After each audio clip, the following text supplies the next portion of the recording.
الرحمن الرحیم، السلام علیکم ورحمۃ اللہ وبرکاتہ۔ جس قدر اس دنیا نے ترقی کی ہے اسی طرح اس دنیا کے اندر بسنے والے جو 2 نمبر لوگ ہیں انہوں نے بھی بہت زیادہ ترقی کی ہے۔ پچھلے دنوں کی بات ہے کہ مراکش کے دارالخلافہ کاسابلانکا سے ایک فلائٹ جس سے ترکی جانا تھا، جو ہی وہ برسلونا کے قریب پہنچی تو جہاز میں سوار خاتون نے شور مچانا شروع کر دیا کہ اس کے پیٹ میں درد ہے۔ چونکہ وہ پریگننٹ ہے اور وہ اپنے بچے کو برتھ دینا چاہتی ہے، اس کا وقت پورا ہو چکا ہے۔ اس ساری صورتحال کو دیکھتے ہوئے ایمرجنسی لینڈنگ کی گئی، خاتون کے لیے ایمبولینس بلائی گئی۔ جو ہی خاتون کو ایمبولینس میں رکھا گیا، جہاز میں سوار دیگر 30 مسافروں نے بھی جہاز سے چھلانگ لگا کر بھاگنا شروع کر دیا۔ پولیس نے بروقت کارروائی کر کے 15 لوگوں کو تو گرفتار کر لیا، لیکن 15 کا ابھی تک کوئی سراغ نہیں ملا کہ وہ کدھر گئے ہیں۔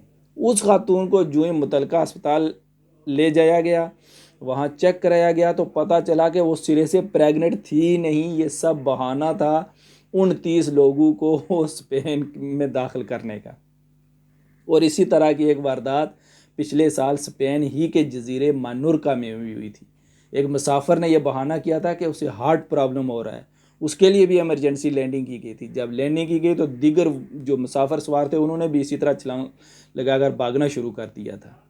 یہ لوگ اس لیے اس طرح سے اسپین میں داخل ہوتے ہیں چونکہ اسپین میں پیپر بننا آسان ہو جاتے ہیں، بندہ لیگل ہو جاتا ہے 2 یا 3 سال بعد۔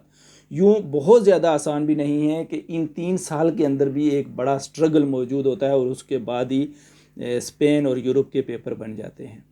یہاں پر ہم یہ بات بتانا چاہتے ہیں کہ جس قدر یورپ ترقی کر چکا ہے یا اسپین نے ترقی کی ہوئی ہے، ہر جگہ کیمرے موجود ہیں، ہر جگہ سیکورٹی کا نظام موجود ہے، ہر جگہ ان کی کسی نہ کسی شکل میں لوگ موجود ہیں جنہوں نے اس ساری صورتحال کو کنٹرول کرنا ہوتا ہے۔ وہاں بھی اس طرح کی وارداتیں ہوئے بغیر نہیں رہ سکتی، اور ابھی تک ان ساری صورتحال کو سامنے رکھتے ہوئے بھی، اس ساری صورتحال کے باوجود بھی، اتنی زیادہ ترقی کے باوجود بھی ابھی تک 15 لوگ نہیں گرفتار ہو سکے۔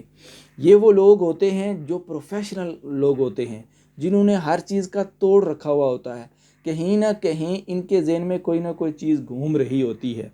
اس لیے یہاں پر یہ بات بھی ضروری ہے کہ جب تک لوگوں کی اخلاقی تربیت نہیں ہوگی، جب تک لوگوں کی دینی تربیت نہیں ہوگی، جب تک لوگوں کو شعور نہیں ہوگا، علم کی بنیاد پر کوئی چیزیں نہیں ہوں گی، تو ہم جتنے مرضی کیمرے لگا لیں، جتنا مرضی لوگوں کو کنٹرول کر لیں، جتنی مرضی فورسز کھڑی کر لیں، وہ تب تک ممکن نہیں جب تک ہم ان کی اخلاقی تربیت نہیں کریں گے، جب تک لوگوں کے ساتھ انصاف نہیں کریں گے، جب تک لوگوں کو معاشی صورتحال برابری کی سطح پر نہیں دیں گے، تو اس طرح کی وارداتیں ہوتی رہیں گی۔